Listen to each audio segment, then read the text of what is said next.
Quebec, 1985. 5 men, 1 clubhouse, bodies in sleeping bags at the bottom of a river. The Lennoxville Massacre should have ended everything. Instead, it started a war. Salvatore Cazzetta watched his world burn. The Hells Angels had crossed a line, killing their own brothers in cold blood. He refused to join them, so he built something new, the rock machine. 8 years of bloodshed followed, bombs, shootings, over 160 dead. Quebec became a battlefield. The rock machine fought, lost, disappeared. But in 2006, another massacre changed everything. This time, the Bandidos, their supposed saviors, turned on each other at Shedden Farm. 8 more bodies, another betrayal. From those ashes, the impossible happened. The rock machine name rose again. This is the story of how a defeated club refused to stay dead. What this documentary will cover. In this film, we'll trace the rock machine's journey from near extinction to unexpected revival. We'll revisit the brutal Quebec Biker War of the 1990s and early 2000s, a conflict that left more than 100 people dead and nearly wiped the club from the map. From there, we'll look at how the club's absorption into the Bandidos was meant to save them, but instead led to their identity being erased. Along the way, we'll examine key turning points, the Lennoxville Massacre that set the stage for their creation, their bloody rivalry with the Hells Angels, and the patchover that transformed them into Bandidos. Then we'll follow how the shocking Shedden Massacre in 2006, where 8 Bandidos were murdered by their own, created the opportunity for the rock machine name to return. Everything you hear is grounded in historical accounts, legal records, and respected reporting. No myths, only the real story of how a defeated club found new life through determination, nostalgia, and the will to reclaim a lost identity. Origins: the Lennoxville Massacre and rise of the rock machine. To understand the rebirth of the rock machine, we have to begin with the violence that set the stage in Quebec. In March 1985, the Hells Angels carried out what became known as the Lennoxville Massacre. 5 members of their own North chapter were slaughtered at a clubhouse near Sherbrooke, Quebec. Their bodies were stuffed into sleeping bags and dumped in a river. The killings weren't against rivals. They were against their own men, punished for being reckless and drawing too much police attention. The massacre shocked Canada. It showed how far the Hells Angels were willing to go to tighten control, and it left many in the biker world disgusted. Among those disturbed was Salvatore "Sal" Cazzetta, a Montreal biker with strong underworld ties. He and his brother Giovanni had been close to other motorcycle clubs and crime networks in Quebec. But after Lennoxville, Salvatore refused to join the Angels. He didn't want to pledge loyalty to a club willing to kill its own so coldly. Instead, in 1986, the Cazzetta brothers founded their own motorcycle club, the Rock Machine. Built in Montreal, the new club attracted men who wanted the brotherhood of biker culture without bowing to the Hells Angels' violent dominance. From the start, the rock machine positioned itself as a rival force, drawing in members from street gangs, ex-club members, and organized crime associates. The rock machine's rise was fueled by more than just pride. Montreal's drug trade was booming, and control of that market was the real prize. By rejecting the Hells Angels and forming their own club, the Cazzettas planted the seeds of what would soon become one of the most violent turf wars Canada had ever seen. In the aftermath of Lennoxville, Quebec's biker landscape was fractured. The Hells Angels were feared but distrusted, and the rock machine emerged as a bold alternative. What started as resistance to a massacre would evolve into open war for control of Montreal's streets. Quebec Biker War erupts, 1994 to 2002. By the early 1990s, the uneasy balance between the rock machine and the Hells Angels collapsed. Montreal's drug trade, lucrative, crowded, and violent, became the battlefield. In 1994, the Quebec Biker War began, and it would last nearly a decade. The Hells Angels, already one of the world's most feared clubs, moved aggressively to dominate the market. The rock machine refused to yield. What followed was a campaign of shootings, bombings, and arson that transformed Quebec into a war zone. Car bombs detonated outside businesses and homes. Drive-by shootings left bodies on city streets. Innocent bystanders, including an 11-year-old boy named Daniel DeRocher, were killed when an explosives-packed car went off outside a community center in 1995. Law enforcement later estimated that more than 160 people died during the conflict, with hundreds more wounded. Bomb squads became a fixture in Montreal. Families lived in fear of being caught in the crossfire. The scale of violence shocked the public and put enormous pressure on Canadian authorities to act. The Rock Machine, though outnumbered, proved determined. They drew support from street gangs like the Pelletier clan and even courted alliances abroad, eventually looking to the Bandidos in Europe and the US for protection. The Hells Angels responded with overwhelming firepower, deploying their nomad chapter, men hand-picked to crush rivals. The war was not just about drugs. It was about control of Montreal's underworld. For nearly 8 years, bodies piled up, neighborhoods burned, and headlines screamed of biker bloodshed. By the early 2000s, the Rock Machine was battered and desperate for survival. Near extinction, absorption into Bandidos. By the late 1990s, the Quebec Biker War had taken a devastating toll on the Rock Machine. Outnumbered and outgunned, the club struggled to keep pace with the Hells Angels' relentless campaign. Leaders were jailed, members were killed, and territory in Montreal was slipping away. Facing annihilation, the Rock Machine turned to an international lifeline. In 1999, the club announced a patch-over agreement with the Bandidos Motorcycle Club, one of the Hells Angels' biggest rivals on the global stage. The move was both strategic and desperate. By joining the Bandidos, the Rock Machine gained international protection and access to resources far beyond Quebec. The deal kept them alive, transforming Rock Machine members into Bandidos and giving them the backing of a worldwide network. But the price was steep. The Rock Machine name, once a symbol of resistance in Montreal, was effectively erased. By January 6, 2001, all Rock Machine members had been formally patched into the Bandidos in a ceremony at their Kingston chapter clubhouse. The proud, defiant club founded by Salvatore Cazzetta was swallowed into a larger organization as Quebec continued to burn. The patchover was supposed to ensure survival, but in practice, it marked the extinction of the Rock Machine identity. By 2002, as police operations finally brought the Quebec Biker War to a close, the once feared name was little more than a memory, its members now wearing Bandidos colors, its history buried under the weight of organizational necessity. What no one expected was that, years later, events far from Quebec would create the opportunity for that buried name to return to life. The Shedden Massacre, opportunity for revival. The Rock Machine's story might have ended forever with the Bandidos patchover, but in 2006, Canada's underworld was shaken by an event that would change everything. On April 8, 2006, 8 members and associates of the Bandidos were murdered by their own at a farm in Shedden, Ontario. The killings, carried out by fellow Bandidos, exposed massive internal divisions and chaos within the Canadian arm of the club. The Shedden Massacre devastated Bandidos Canada. Trust collapsed, leadership fractured, and by October 2007, the organization officially shut down. The Bandidos website announced, as of October 2, 2007, the Bandidos MC 1% Canada is officially shut down. There isn't no more Bandidos MC membership in Canada. For former Rock Machine members who had been absorbed into the Bandidos, this collapse represented both tragedy and opportunity. They had given up their original identity to join what they thought was a stronger organization, only to watch that organization destroy itself through internal violence. Many felt betrayed by the American Bandidos leadership, whom they suspected had played a role in the Shedden killings.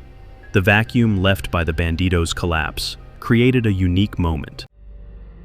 Former Rock Machine veterans, now without an organization, began to remember what they had lost when they gave up their original colors. The Rock Machine had been born from defiance of the Hells Angels' brutality at Lennoxville. Now, it could be reborn from defiance of the Bandidos' self-destruction at Shedden. By early 2008, scattered former members began discussing something that had seemed impossible just years before: bringing back the Rock Machine name. Revival. From Bandidos' ashes to Rock Machine renaissance. In April 2008, what many thought impossible became reality. Several disgruntled members of the defunct Bandidos Canada No Surrender crew announced they were reorganizing under the Rock Machine banner. Leading this revival was Ron Burling, who had taken over the Winnipeg Bandidos chapter after the original president's arrest, and Sean Crazy Dog Brown, who became instrumental in the Reformation process. The revival wasn't just nostalgia, it was a calculated insult to the American Bandidos leadership, particularly National President Jeffrey Pike. By reclaiming the Rock Machine name, the Canadian bikers were sending a clear message. They would rather resurrect their old defeated club than remain loyal to an organization that had abandoned and betrayed them. What began as a gesture of defiance quickly gained unexpected momentum. The new Rock Machine adopted the original black and platinum colors that had defined the club before the Bandidos patchover. They established themselves first as the Rock Machine Canada Nomads, but soon began expanding across the country. However, this resurrection came with important limitations.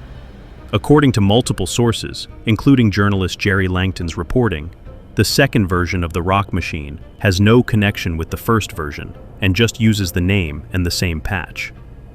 The new club's website even highlighted this disconnect. Their Gone But Not Forgotten memorial section listed the 8 Bandidos killed in the Shedden Massacre, but failed to mention a single Rock Machine member who had died during the original Quebec Biker War. The revival was successful in reclaiming the name and symbols, but it could not reclaim the history or the men who had built that history. What emerged was essentially a new organization, wearing the colors of an old one, connected by name and patch, but not by blood or shared experience. Modern reality, digital chapters, and limited reach. The Reborn Rock Machine faced a different world than the one its predecessors had fought in during the Quebec Biker War. By 2008, law enforcement was more sophisticated, the public was less tolerant of biker violence, and the internet had changed how criminal organizations operated. Much of the Rock Machine's modern expansion exists more in cyberspace than on the streets. While the club claims chapters across Canada and internationally, many law enforcement experts and journalists have noted that numerous chapters appear to exist primarily online. Social media presence, Facebook pages, and websites became tools for projecting strength and unity, but the actual membership and activity levels remain far below the original Rock Machine's peak. The club has spread to several countries, including the United States, Germany, and Australia, but this growth should be understood in context. Unlike the original Rock Machine, which controlled significant territory and drug markets in Montreal, the modern version operates in a much more fragmented and constrained environment. The new Rock Machine maintains that it is a group of motorcycle enthusiasts focused on legitimate activities, claiming to dismiss members involved in criminal behavior. However, law enforcement agencies and crime journalists remain skeptical of these claims, noting that outlaw motorcycle clubs rarely abandon their criminal foundations entirely. What's clear is that the modern Rock Machine succeeded in its primary symbolic goal, proving that the name could not be permanently erased. Whether that symbolic victory translates into real organizational power remains an open question. Culture and legacy. At the heart of the Rock Machine's identity is its motto, "À la vie, à la mort," to life until death. More than a phrase, it represents the absolute loyalty expected within the brotherhood. But for the modern Rock Machine, this motto carries additional meaning. It represents the refusal to let the club's name die, even when the club itself had been absorbed and seemingly erased. The revival has become part of outlaw biker mythology, demonstrating how organizational names and symbols can survive even when the organizations themselves collapse. The Rock Machine's return shows that in biker culture, identity can be just as powerful as territory or numbers. Even after defeats, betrayals, and years in the shadows, the Rock Machine's revival underscores a truth about outlaw clubs. They are not just criminal enterprises, but cultural movements built on loyalty, mythology, and shared identity. Those elements can survive even when everything else is lost. Why this revival matters. The rebirth of the Rock Machine is significant not because of what the club accomplished after its return, but because it happened at all. Few outlaw clubs have faced as complete an extinction as the Rock Machine did after the patch over to the Bandidos. The name disappeared, the members took new colors, and the organization ceased to exist in any meaningful way. Yet within just a few years of the right opportunity, the Bandidos' collapse, the name returned. This demonstrates something important about the nature of outlaw motorcycle culture. It's not just about the present organization, but about the symbols, stories, and identities that transcend any single group of men. For law enforcement, the revival showed that dismantling a club's structure doesn't necessarily mean the end of its influence. Names, patches, and mythologies can be revived by new generations who connect with the original symbolism, even if they lack connection to the original members.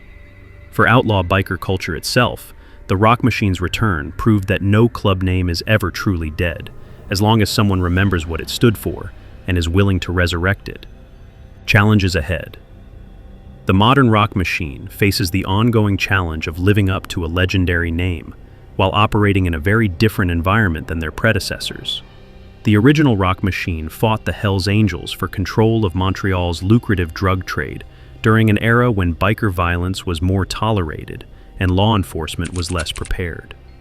Today's club operates under much tighter scrutiny, in markets already controlled by established players, with law enforcement agencies experienced in combating outlaw motorcycle organizations. The romantic mythology of the Quebec Biker War cannot be easily recreated in an era of sophisticated surveillance and zero tolerance for public violence. Perhaps more significantly, the club must constantly address questions about its legitimacy and connection to its namesake. When law enforcement, journalists, and even rival bikers point out that the modern Rock Machine has no connection to the original beyond symbols, it raises fundamental questions about organizational identity and continuity. The club's claims about being focused on legitimate motorcycle enthusiasm rather than criminal activity also create tension with the outlaw culture that made the Rock Machine name famous in the first place. Can a club maintain outlaw credibility while distancing itself from outlaw behavior? These contradictions suggest that while the Rock Machine succeeded in reviving the name, building a sustainable organization around that name remains an ongoing challenge. Reflections. The revival of the Rock Machine offers a unique lesson in how organizational identity can survive even complete structural collapse. Few clubs have experienced as total a defeat as the Rock Machine did during the Quebec Biker War, or as complete an absorption as they suffered when they became Bandidos. Yet the name returned, carried forward by men who refused to let it disappear entirely. This resurrection, built on reaction to betrayal rather than internal violence, shows how powerful the bonds of identity and shared mythology can be in outlaw culture. Even when the original members are gone, the original history is forgotten, and the original purpose has changed. The symbols and stories can still inspire new generations to carry the flag forward. It also illustrates a broader truth about outlaw motorcycle culture. These organizations are not just criminal enterprises, but social movements where loyalty to abstract concepts, names, colors, traditions, can be as powerful as loyalty to specific people or places. In the end, the Rock Machine's return demonstrates that in outlaw culture, defeat is rarely permanent. Names can be buried, but they can also be exhumed. Organizations can be destroyed, but their ghosts can be given new life. Closer. The Rock Machine's return was born not in blood, but in betrayal. The betrayal of Canadian bikers by their American Bandidos leaders at Shedden. What seemed finished after the Quebec Biker War was reborn through determination and the refusal to let a legendary name fade into history. In the end, their story highlights a truth that extends beyond one club. In outlaw culture, identity endures not just through violence, but through the will to remember and the courage to resurrect what others thought was dead forever.